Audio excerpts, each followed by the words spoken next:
Grâce à cette vidéo, l'entretien de votre matériel n'aura plus aucun secret pour vous.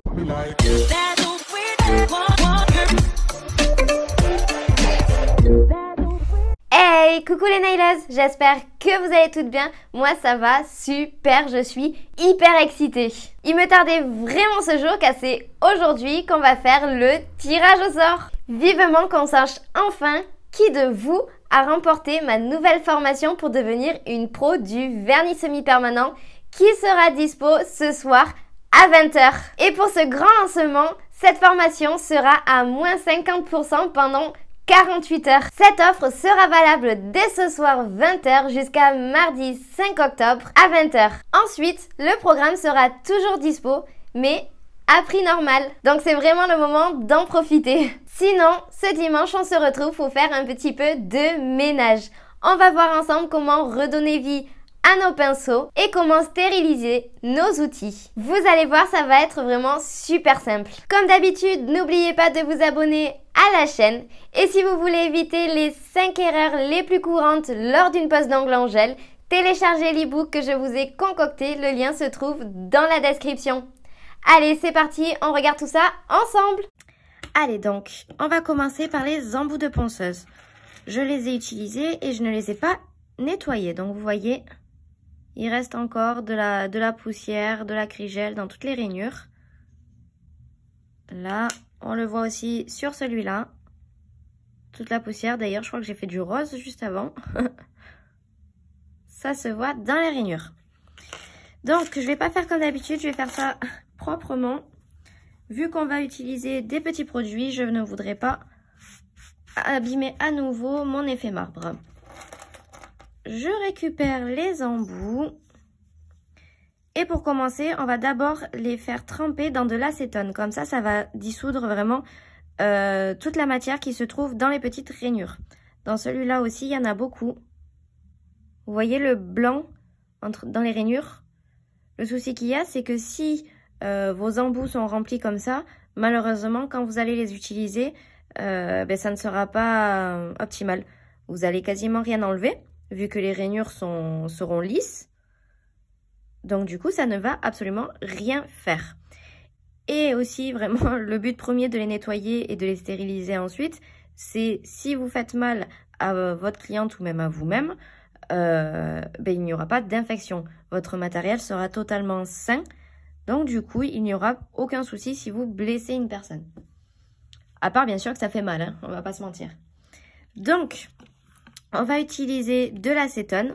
Moi, je prends celui-là, Soak Off Remover. Bilingue, je m'améliore. Hein. L'avantage avec cet acétone-là, c'est que du coup, il y a un vrai goulot. Donc moi, ce que je fais, c'est que je mets de l'acétone dans le bouchon. Hop. Voilà. Et je vais faire tremper les embouts. Donc voilà, on les met tous. J'en mets assez quand même pour que tous les embouts soient vraiment immergés dedans. Hop. Est-ce qu'il va rentrer? Oui. Et là, on les laisse prendre leur bain pendant 2-3 minutes. Vraiment 5 minutes si c'est vraiment sale. Allez, ça je le mets de côté pendant que ça se nettoie. N'hésitez pas à les bouger de temps en temps pour que vraiment tous les côtés soient bien imbibés. Hop, je les bouge un peu. Celui-là, je le mets comme ça. Comme ça, on est sûr que vraiment tout soit imbibé et tout parte. Je le mets de côté, faites attention à ne pas en mettre partout. Il faut surtout pas le faire tomber, c'est de l'acétone, ça mange tout. En attendant, je vais vous montrer ma super machine. Donc c'est la marque Lakmist et ça va stériliser. Donc vous voyez, quand on l'ouvre, il y a un petit bac avec un tube ici, un tube ici, ce sont des lampes UV et 2 autres ampoules ici. Donc c'est un appareil qui va stériliser pendant 5 minutes. Il élimine, je vais y arriver. Bon, ma voix elle est encore un petit peu bizarre, hein. Je suis sur la fin, mais j'ai l'impression d'être un petit peu Marge des Simpsons. C'est assez bizarre, surtout quand on se réécoute juste après. En général, déjà, on n'aime pas forcément notre voix, mais là, c'est encore pire, je vous le dis. Donc, il élimine jusqu'à 99,9% des germes et des bactéries, grâce justement à ces petites lampes UV. Celui-ci, il a 3 fonctions. Hop, je vous le montre un petit peu sous toutes les coutures. Là, vous voyez, est-ce qu'on va bien le voir? Il y a une prise USB et une prise pour le charger. Je ne sais pas du tout comment il s'appelle celui-là. Voilà, et du coup, il s'ouvre comme ça. Vous mettez vos affaires à l'intérieur. Il stérilise. Il y a une charge intégrée. Donc, où vous branchez votre chargeur ici et vous le branchez ensuite sur votre téléphone. Ou, je vous montrerai tout à l'heure, vous pouvez aussi mettre votre téléphone à l'intérieur et il charge avec le chargeur à induction. Donc voilà pour ces 2 fonctionnalités. Il y en a une 3e. Vous voyez ces petits trous ici. Si vous mettez de l'huile essentielle ou un arôme ou quoi que ce soit, ça peut faire de l'aromathérapie. Donc vous appuyez sur ce bouton et ça le fait. Donc ça, vraiment, je trouve super sympa. Je vous avoue que je ne l'ai pas testé et c'est pas pour ça que je l'ai acheté. Vous allez voir, franchement, je vais le brancher en attendant que nos embouts prennent leur petit spa. Donc, là, le câble se présente comme ça. Donc, vous voyez, le souci qu'il y a quand même, c'est qu'il est assez petit. Il faut vraiment avoir une prise bien à côté. Vous branchez du coup votre câble sur l'adaptateur que vous branchez sur la prise. Voilà, et du coup l'autre bout du câble, vous le mettez dans le petit trou exprès. Donc là, elle nous dit quelque chose de très agréable à l'oreille. Je ne comprends absolument rien à ce qu'elle dit, mais c'est pas grave. Ce qui va se passer, c'est que vous mettez vos petits outils dedans. Vous appuyez sur Sterilize. Sterilize, je vais y arriver. Je pensais pas que ça se disait comme ça. Et ensuite, vous avez le petit pourcentage ici. Donc, ce qui est bien, c'est que vous voyez vraiment où vous en êtes. Ça dure 5 minutes et vous avez 25%, 50%, 75% et 100%. Et cette petite machine vous parle et vous dit quand c'est fini. Donc, du coup, dès qu'elle vous le dit, vous rouvrez. Vous prenez vos petits matériaux. Alors, bien sûr, en vous lavant les mains, parce que si vous avez les mains sales et pas désinfectées, ben, ça sert un petit peu à rien de les désinfecter dans cette machine.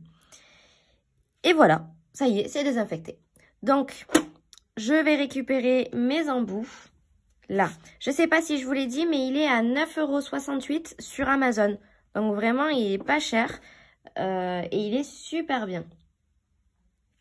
Je reprends mes embouts. J'ai pris un sopalin pour pouvoir bien les sécher. Donc, je les mets dessus. Je les fais un petit peu rouler comme ça. On vérifie. Là, c'était bon. Mais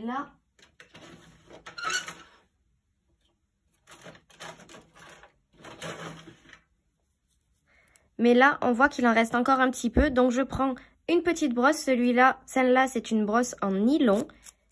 Et je viens frotter dans le sens des rainures. Là, ça va un petit peu comme ça et comme ça.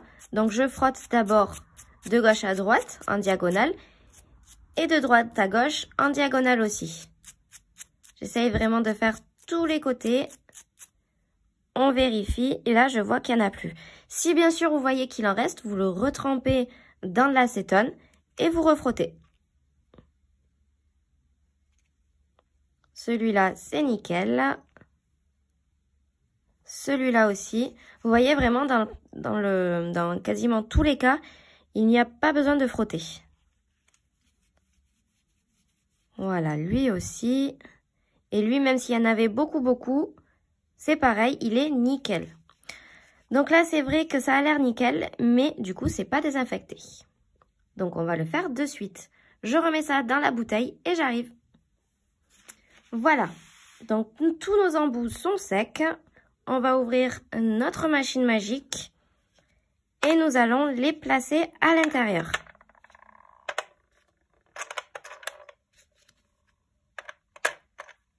Bien sûr, vous pouvez mettre la petite brosse dedans, vu que ça a touché à l'intérieur, ça n'y fera pas de mal. on va aussi en profiter du coup pour mettre nos autres petits matériaux.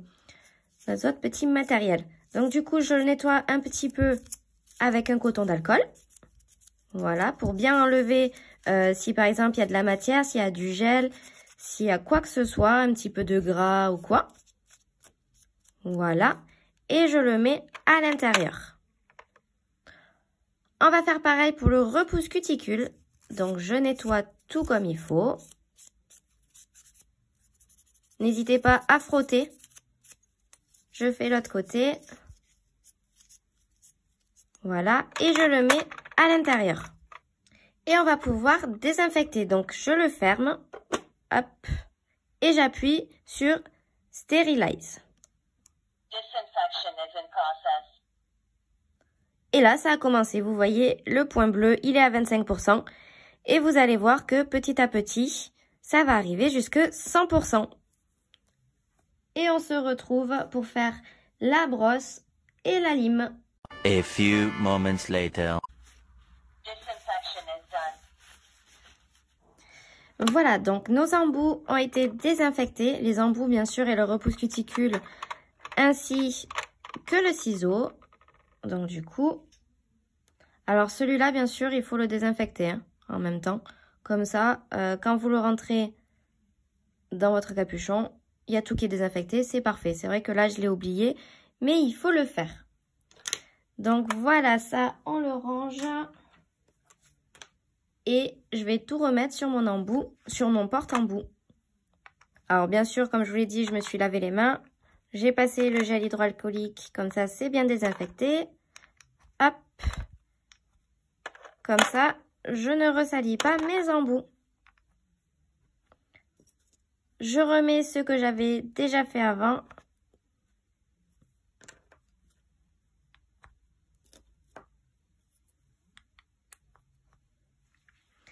Et voilà, mes embouts sont nickel. Je peux les réutiliser pour une prochaine cliente. Maintenant que les embouts sont faits, on va passer aux limes et aux brosses.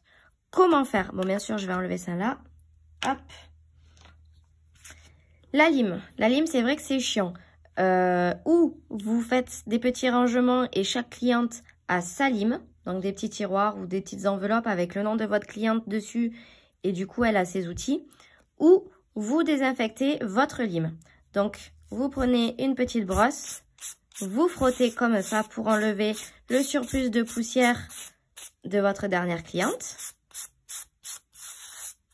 Voilà, bien partout. Sur les côtés et les arêtes aussi. Voilà. Vous prenez un spray désinfectant et vous appuyez dessus. Vous refrottez avec la brosse. Voilà.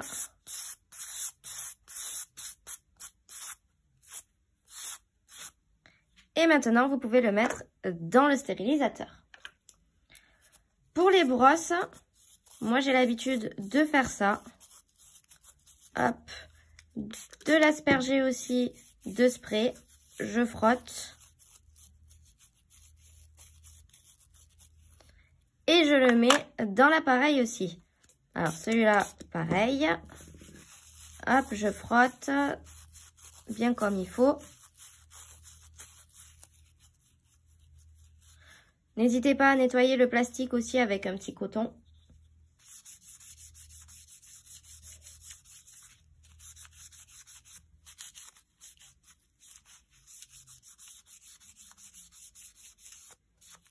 Bon, ça là, pour la petite histoire, c'est vraiment ma première brosse.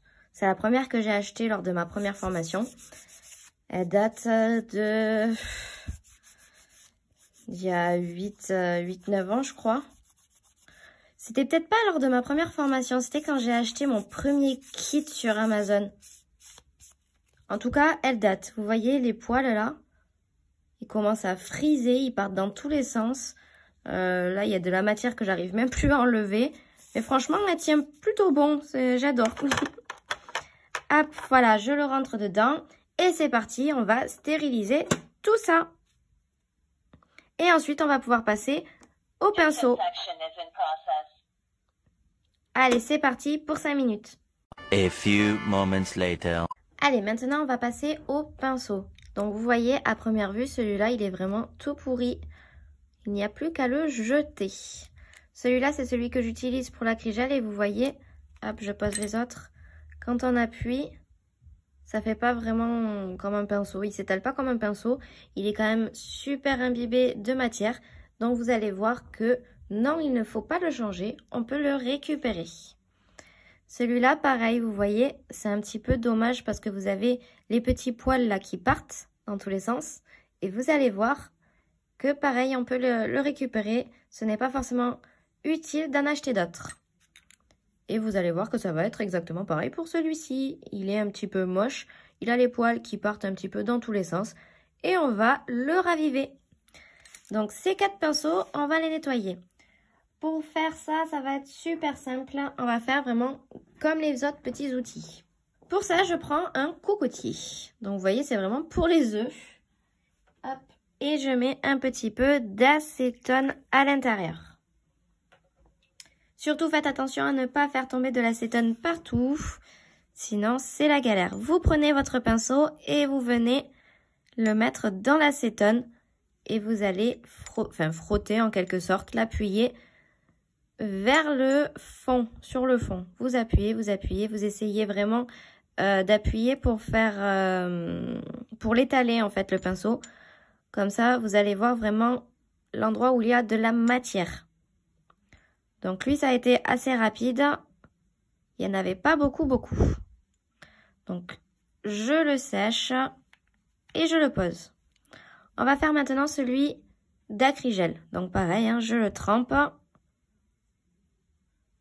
Vous voyez, la matière s'enlève vraiment hyper facilement. Quand on appuie dessus, tous les poils se dispersent. Ça fait un petit peu comme un éventail.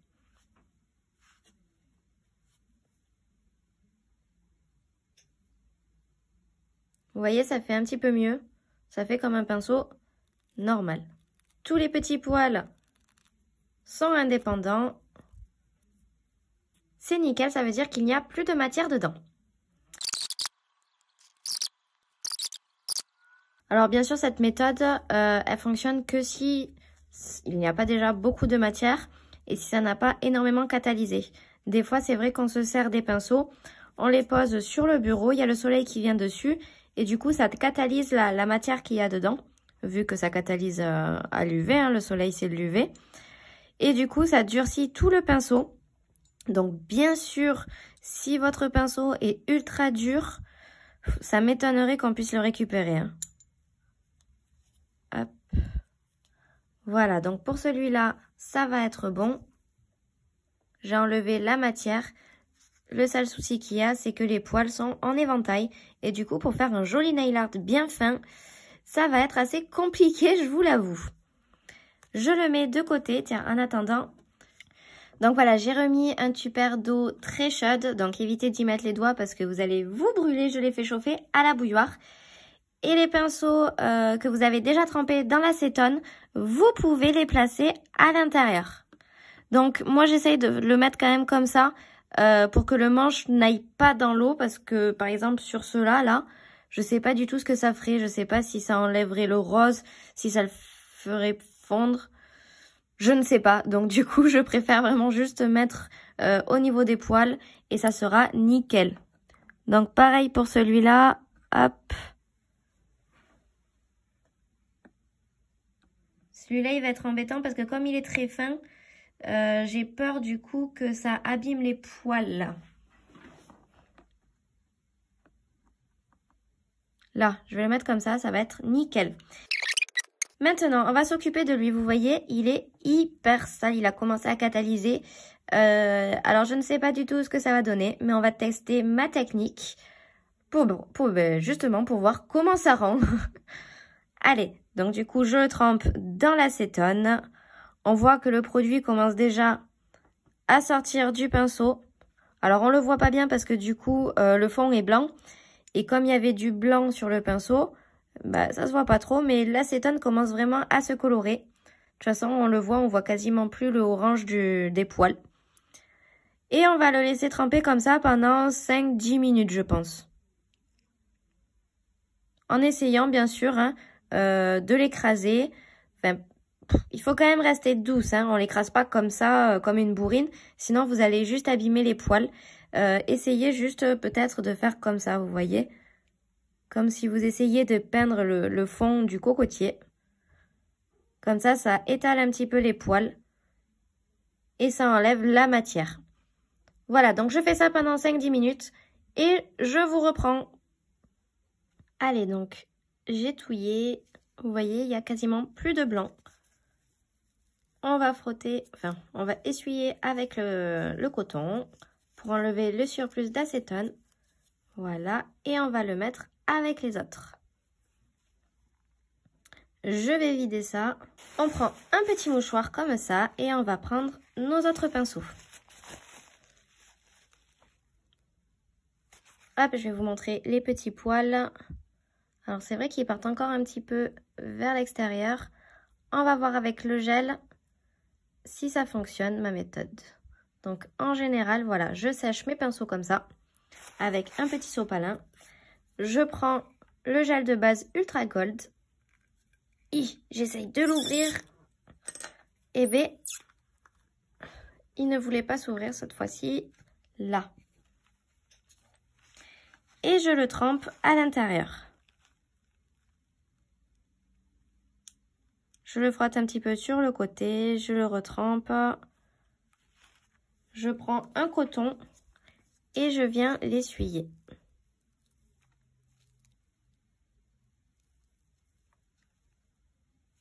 Vous voyez que petit à petit, les poils se redressent. Et je le remets dans le coton en faisant tourner le pinceau entre mes doigts. Comme ça. Et vous voyez que petit à petit, les poils reviennent. Bon, alors quand même, celui-là, je vous avoue qu'il a pris cher. Je l'ai laissé bien longtemps dehors. Donc, du coup, on va lui faire une petite coupe. Je prends mon pinceau bien fermement. Et je prends un ciseau très très fin.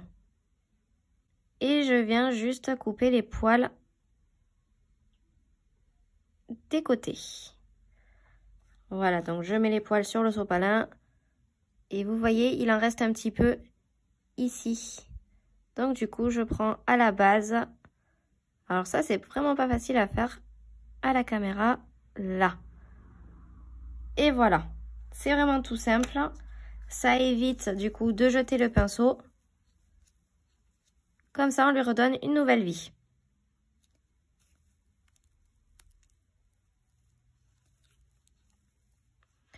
Voilà pour celui-là. Bon, après je comptais le jeter, je vous avoue. Parce que j'en ai trouvé d'autres sur Amazon, je vous les avais déjà montrés. Donc celui-là ne m'intéressait plus forcément. Mais du coup, on l'a recoupé et maintenant il est encore plus fin. Donc peut-être pour les arabesques, tout ça, ça risque d'encore mieux le faire. Donc on testera dans les prochaines vidéos. On verra ce que ça donne. Je le mets de côté, je le retesterai. Allez, donc je reprends. Celui-là, il est tombé, hein. Il est tombé dans l'eau, donc j'enlève du coup le capuchon de l'autre côté pour bien sécher. Voilà. Alors ce qui est dommage, c'est qu'il a pris la forme du tupper, mais c'est pas grave, ça va revenir. Et vous voyez que quand on aplatit, il fait vraiment comme un pinceau. Les poils sont souples et il n'y a plus aucune matière à l'intérieur. Hop, je remets l'autre capuchon. Ça sera plus pratique. Et on fait exactement pareil qu'avec le pinceau liner. Vous voyez, je le trempe dans la base. Je l'essuie sur le côté. Voilà. Je prends mon coton et je l'essuie. Et du coup, nos poils sont brillants. Ils sont protégés. Et comme ça, il ne se séchera pas dans le bouchon. Et ça sera nickel lors de la prochaine pose. Alors bien sûr, par contre, si vous faites cette technique-là, ne le laissez pas dehors. En général, mettez le bouchon ou sinon vous le mettez dans un... Moi, je mets mes petits pinceaux, vous voyez, dans un truc qui se ferme. Comme ça, même s'il y a la lumière qui vient dessus, les pinceaux sont vraiment protégés. À part, bien sûr, quand je ne le range pas. Ça, c'est une autre histoire. Allez, donc on fait pareil avec le pinceau d'acrygel. Alors celui-là, c'est un peu un traître parce que des fois, le manche se défait. Voilà. Donc en général, à chaque fois que je l'essuie, ça me fait ça. Et voilà. Bon, alors du coup, c'est vrai que les poils de côté s'en vont un petit peu, mais moi, c'est pas grave. En général, quand j'utilise l'acrygel, quand je le remets dans l'alcool, ça se remet bien, donc c'est nickel. Et je le range dans mon petit pot. Ensuite, le plus dur maintenant, ça a été celui-là. Je prends, hop, mon sopalin. Il se peut qu'il se trouve encore un tout petit peu de matière à l'intérieur. Vous essayez de l'enlever avec l'ongle et ça s'enlève tout seul. Bon, alors bien sûr, faites pas comme moi, essayez d'enlever le pot de gel qui est en dessous, sinon vous allez l'abîmer. Et vous voyez, franchement, il est hyper beau maintenant. Il n'y a plus aucune matière. Quand on appuie sur la peau, du coup, et sur l'ongle, il est vraiment comme un pinceau neuf. Les poils sont bien souples, bien soyeux. Il est nickel. Donc, on va le tremper comme d'habitude dans la base. Et voilà notre pinceau tout neuf. Alors, elle n'est pas cool ma méthode? J'adore. Par contre, si vous le stérilisez, stérilisez-le avant de mettre la base. Parce que si vous le mettez dans cette petite machine, vu que c'est des lampes UV, ben ça va catalyser. Donc là, votre pinceau sera à nouveau tout mort. Voilà pour les petites astuces. J'espère que cette vidéo vous a plu. Si c'est le cas, likez-la et partagez-la. Dites-moi dans les commentaires ou sur Instagram si vous avez déjà un stérilisateur ou non. Et si vous n'en avez pas, quelle méthode utilisez-vous pour nettoyer et stériliser vos outils? Allez, c'est parti, c'est le grand moment. Il me tarde vraiment enfin de savoir qui de vous a remporté ma nouvelle formation de vernis semi-permanent. C'est parti, je prends donc le téléphone, je suis sur le site de la dernière fois et je vais appuyer sur début. Et dans 5 secondes, on saura qui a gagné. 1, 0. Alors, je regarde. Orlane Jaillette, félicitations, tu as gagné ma nouvelle formation de vernis semi-permanent. Je te laisse m'envoyer un message sur Instagram, le lien se trouve dans la description. D'ailleurs, au passage, n'hésitez pas à aller voir ma page, abonnez-vous, comme ça on pourra papoter. Et on se retrouve dans la prochaine vidéo pour voir comment faire un gommage maison, ça va être super cool. Bisous bisous.